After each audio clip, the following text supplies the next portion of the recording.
Ça va Arthur? Ça va. Prêt pour le laser game. Fabrication maison par Romain Makowski. Excellente qualité. Qu'est-ce que t'en penses de ce laser game? Excellent, hein. Excellent. On n'a pas encore commencé, mais déjà j'aime beaucoup la petite. Et toi Caro, qu'est-ce que t'en penses? J'adore. Dis que t'adores, de toute façon t'as pas le choix. On a-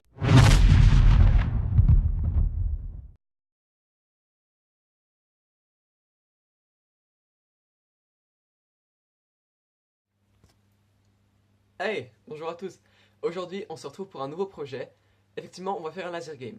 C'est un projet un peu plus complexe que le skate qu'on a fait la dernière fois, car il y aura des notions électroniques à connaître et on va faire nos propres cartes. Donc on aura besoin de composants électroniques ainsi que d'un peu plus de temps. Comme j'ai dit, il va y avoir des notions électroniques à connaître, donc je vais les introduire vraiment pour qu'il y ait une bonne compréhension du projet. Enfin, je vais faire de mon mieux pour que vous compreniez. Et comme ça sera facile à faire. On va tout faire pour que ce soit vraiment le plus simple. Donc, les notions sont le centre du projet. Une fois que c'est compris, c'est dans la poche. Donc, commençons par les notions. Alors, le pont diviseur. Alors, il se compose de deux résistances. Je vais vous faire un petit schéma, ce sera plus simple. Une première ici, mise en série avec une deuxième. Voilà, on a nos deux résistances. Ensuite, ici, on va mettre le pôle positif et là, le négatif. Bon, c'est juste une représentation.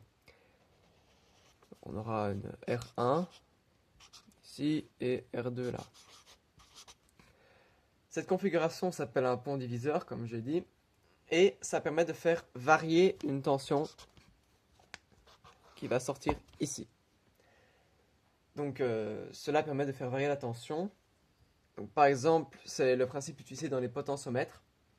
Ça peut être utile également dans le cas d'une batterie, si on veut lire par exemple une batterie, je sais pas moi, 6S LiPo, qui va faire 22,2 volts sur une broche analogique d'Arduino qui peut lire que jusqu'à 5 volts. On va utiliser ce principe-là pour avoir une tension qui va être proportionnelle. Alors ici, on va utiliser une photorésistance, que l'on va symboliser avec les deux flèches qui rentrent, qui va varier en fonction de la luminosité, et une résistance ici qui sera égale à 10K. Donc la tension là, qui va sortir là, variera en fonction de la luminosité. Et ça, c'est très utile, ça tombe bien parce que nous, dans notre cible, il faudra voir si la luminosité fait un pic, ça veut dire que le laser sera passé dessus. Donc, qu'il y aura une touche qui sera effectuée. Donc, c'est comme ça que fonctionnent les cibles. Alors, vous vous doutez bien que le laser game, ça se joue dans le noir. Donc, il faut voir les cibles.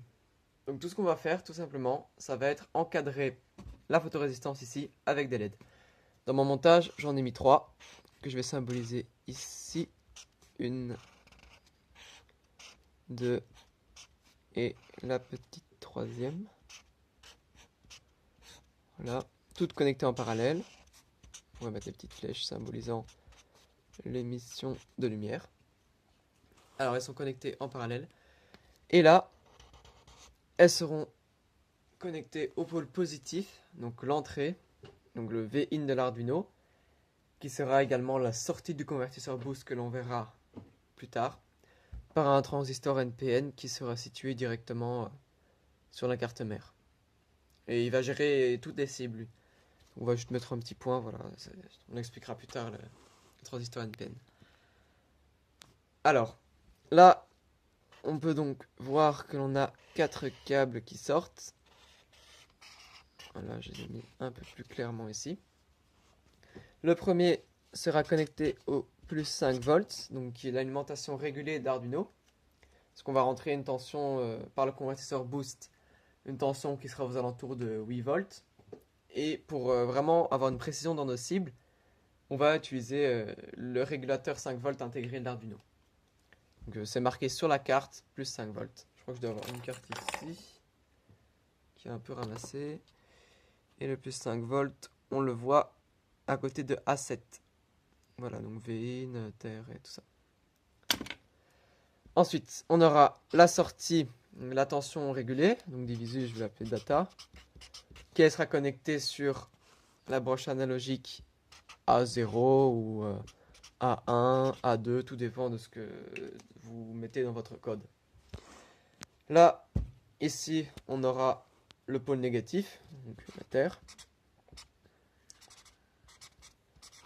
Voilà, c'est très sale ce que j'ai fait. Et donc ici, la sortie du transistor NPN. Voilà, donc on aura nos 4 câbles qui formeront la cible. Je vais y faire un N à l'envers, là, je regardais dans la caméra. Bon, voilà, on a notre schéma principal d'une cible. Il faudra le faire 3 fois. Alors on a parlé des cibles, maintenant parlons de l'alimentation, qui se compose d'une batterie lithium-ion 18650, donc de 3,7 volts, qui sera chargée par un module de charge TP4056. Ne vous en faites pas, hein, le câblage sera sur le schéma à la fin. Et notre fameux convertisseur boost, qui nous permettra de passer la tension de 3,7 volts à de 5,5 ou à 8 volts, comme j'avais dit dans le schéma. Alors on peut régler cette tension avec la molette, là, et donc voici sa référence, qui est MT3608, si je ne me trompe. Alors on a collé la batterie, on colle le chargeur, et il n'y a plus qu'à coller le convertisseur boost. Alors on va le coller avec de la colle à chaud, ce que j'utilise beaucoup dans mes montages pour fixer des fils, fixer les composants sur les cartes. C'est rapide, ça sèche vite et ça tient.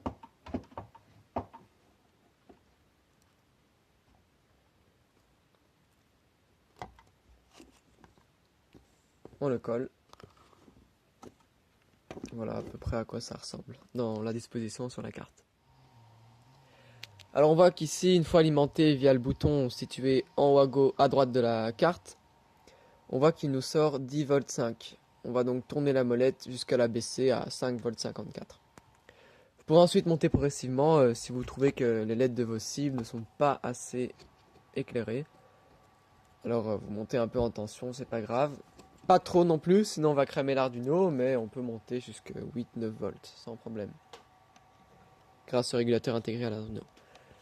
Donc on a soudé les câbles de l'alimentation. Donc la sortie négative va sur le négatif de l'Arduino.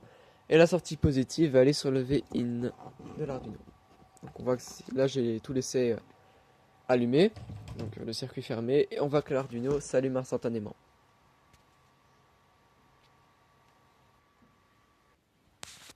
Alors voici à quoi ressemble une cible. Donc une fois qu'elle est assemblée, elle ressemblera à ça. Alors on va la relier à la carte mère via un câble lui-même composé de 4 fils. Le noir sera le pôle négatif, le rouge sera le V-in, donc la sortie de l'Arduino. Le jaune sera la data, donc la tension renvoyée, et le vert sera le 5 volts. On peut voir ici un peu plus avancé quand les cibles seront connectées dessus.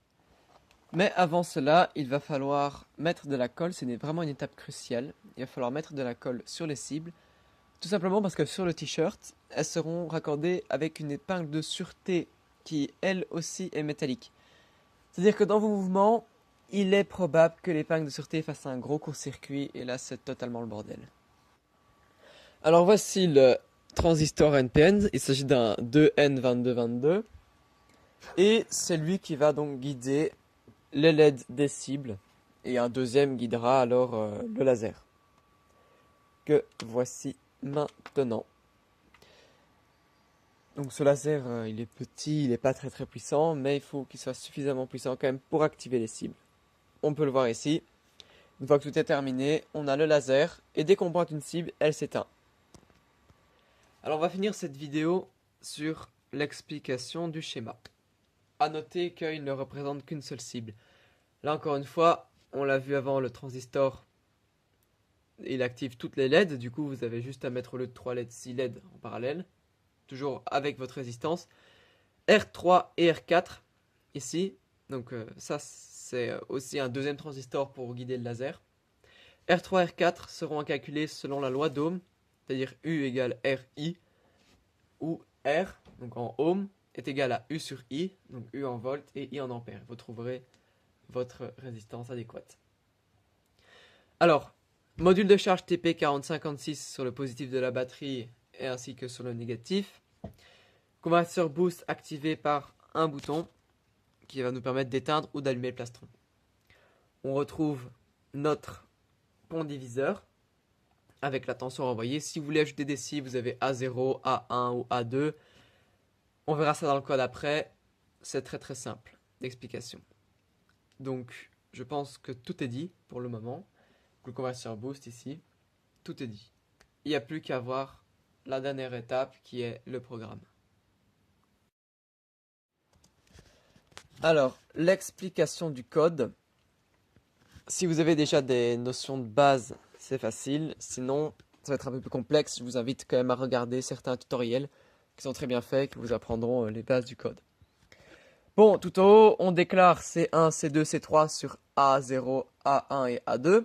Ce sont nos 3 cibles. Et on va lire sur ces broches les tensions qu'elles nous renvoient. Alors, sur la broche digitale 8 et 9, on aura le pistolet et les LED, donc qui sont toutes les cibles.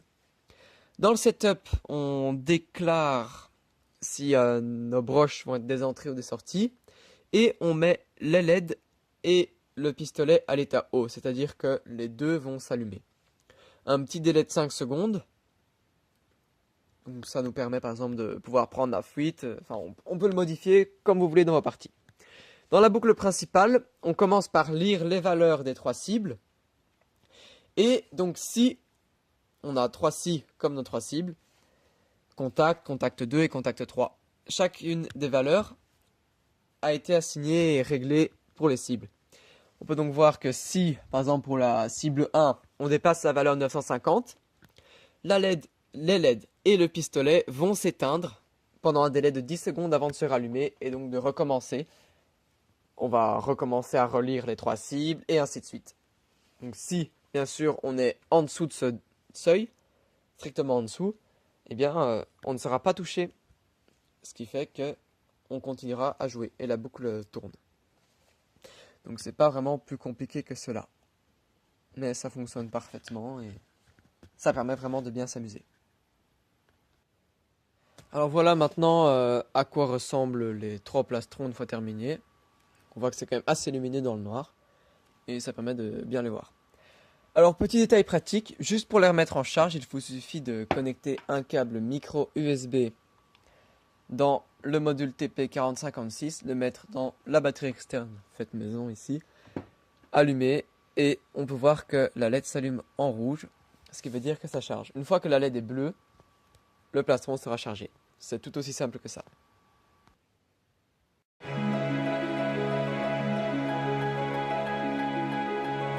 Alors c'est la fin de la vidéo.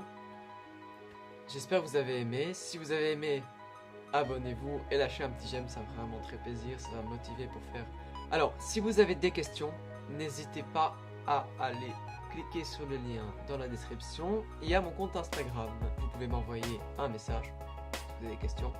Si vous avez des idées d'un projet, on en discute et si ça me tente, on pourrait peut-être le faire sur la chaîne.